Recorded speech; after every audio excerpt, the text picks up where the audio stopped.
Iran's military has accused the United States of negotiating with itself over the conflict in the Middle East. A spokesperson added, "Someone like us will never come to terms with someone like you." Well, President Trump insists his administration is talking to the right people in Iran and that they badly want a deal to end the war. Well, Mr. Trump also claimed he had been given a great prize by Iranian negotiators, adding it was related to oil and gas and the Strait of Hormuz. Iran has said what it called non-hostile vessels can pass through the strait, which is critical to the global economy. Well, from Washington, David Willis begins our coverage. Amid talk of peace, the war continues in the Middle East. But reports suggest the Trump administration has come up with a 15-point plan aimed at ending the fighting and that negotiations are already underway. Pakistan, which acted as intermediary, is offering to host peace talks, and President Trump says Iran is desperate for a deal. They have no Navy left, they have no Air Force left, they have no anti-aircraft equipment left, no radar left, no leaders left. The leaders are all gone. Nobody knows who to talk to. But we're actually talking to the right people, and they want to make a deal so badly. He followed that with the startling claim that Iran had already agreed to abandon its nuclear ambitions and added that they had given the U.S. a gift. Actually, they gave us a present, and the present arrived today. And it was a very big present worth a tremendous amount of money. And I'm not going to tell you what that present is, but it was a very significant prize. All the president would say is that it was related to this vital stretch of waterway, the Strait of Hormuz, and the oil and gas that passes through it. Iran has now said it will allow so-called non-hostile vessels to pass through here safely, provided they coordinate with Iranian authorities. Tehran is yet to comment on the latest claims by President Trump, having previously denied that any such negotiations were taking place. And amid all the talk of peace, the US is deploying more troops to the Middle East. The amphibious assault vessel USS Tripoli is en route from Japan, leading one of 2 Marine Expeditionary Units, and an elite contingent of paratroopers is on its way from the 82nd Airborne Division. Meanwhile, Iran continues to lash out at its neighbours, a reminder that for all the talk of negotiation, this conflict is far from over. David Willis, BBC News. So let's get the very latest. We can cross over to Doha. Our security correspondent Frank Gardner is there. And Frank, once again, different competing narratives about this war. Where are we with what is happening? Who's talking to who? So I think what is happening is that messages are being passed from the United States indirectly to Iran via intermediaries like Pakistan, Turkey and Egypt. That's happening. That's not the same as negotiations. And I think what we're seeing is that the White House appears to be, and certainly is what people here think, rather inflating the passage of messages into the idea of some kind of a deal, because that's being vigorously denied by Iran. And I have to say that the best way to drive Iran away from a deal is to keep saying publicly that Iran is desperate for a deal.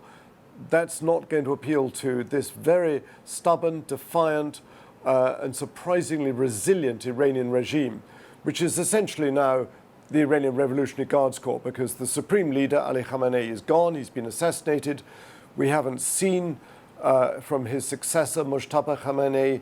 He's not appeared in public. So we've got to assume that the military, the hardcore Iranian Revolutionary Guards Corps, are in charge. They've spread out their control laterally, horizontally, as it were, amongst the 31 provinces.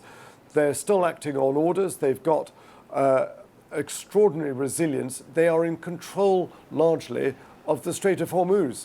They are charging shipping $2 million a time for every vessel that comes through there, saying, you can come through, you can't, you're an aggressor, you belong to an aggressor state, you don't. They're exporting over 1 million barrels a day of their own Iranian oil through the Strait of Hormuz to China and to India, while Gulf Arab states' oil and gas is sitting idle here on this side of the Gulf. It's a terrible situation for the Arab Gulf states. It's a pretty strong one for Iran, and the US is not, despite what it says, achieving its aims in this war. So, Frank, just help us to understand. As you say, Iran has these 31 provinces. All of these provinces have their own effective Iranian Revolutionary Guard Corps.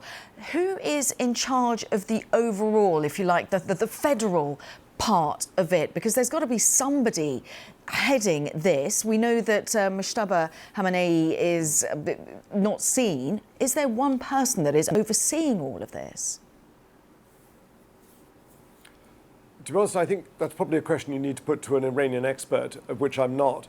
But we do know that prior to his assassination a few days ago, Ali Larijani, not a Ayatollah, Ali Larijani, who was the secretary of the Supreme National Security Council in Iran, a very experienced former Speaker of Parliament, but he was certainly reported to be overall running the conduct of the war. Other reports are saying that Mohammed Ghalibaf is a Speaker of the Parliament, is in some way in charge. But I think we're perhaps looking at it through the wrong lens. Iran planned for this day. It had wargamed and practiced and rehearsed for this day. All those IRGC commanders in the 31 provinces are acting on pre-existing orders that have been left by the Supreme Commander, the Supreme Leader, Ali Khamenei, before he died. And until those orders are countermanded, they are going to carry on with the existing orders they've got, firing drones and missiles at targets at this side of the Gulf. Intermittent. I mean, we haven't been struck here in Qatar since last week, since about Thursday. But other states, Kuwait, Saudi Arabia, Bahrain, and the Emirates are being hit. And most importantly, the Strait of Hormuz is being partially strangled by Iran, only allowing through its own oil to its own friends. And as I say, that is giving an enormous amount of strategic power to what's left of this regime. So the power is spread out horizontally rather than vertically before. Frank, as always, really good to get your analysis. Frank Gardner there joining us from Doha. Well, let's cross over to Dubai now and get the very latest from there. Azadeh Mashiri, my colleague there, is there. So, Azadeh, obviously, we've got these conflicting messaging coming from the Trump administration, coming from the Iranian regime. The Gulf states obviously watching to see how this will unfold. Absolutely, because Iran's control of the Strait of Hormuz is so essential and is having such huge ramifications on the way these Gulf countries have modeled their economies. Energy sector is hugely important, and they depend on that shipping lane for their exports. And so they're going to be watching these conflicting reports. It's said that they're not as involved as they typically would be. Qatar, Oman, usually essential to this. Pakistan, not too much of a surprise that it could reportedly be involved, given the relationship between the military chief there and Donald Trump. Asim Munir and Donald Trump have had multiple conversations and meetings in the past year.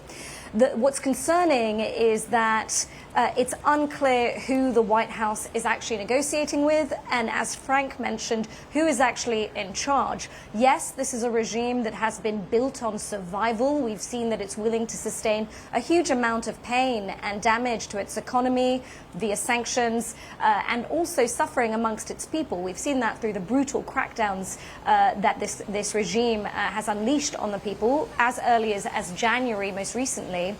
But you've also got these new leaders at the top. Donald Trump has said, oh, well, there has been a sort of regime change. These are new leaders at the top. We've killed the others. But who are these new leaders? If you look at the trifecta of names that is getting repeated here, most recently, Mohammad Bagher Zoghats, who's replaced Ali Larijani on the Supreme National Security Council. Of course, Supreme Leader Mujtaba Khamenei, and whatever health he is, he's just lost multiple family members, including his father, killed by these U.S.-Israeli strikes.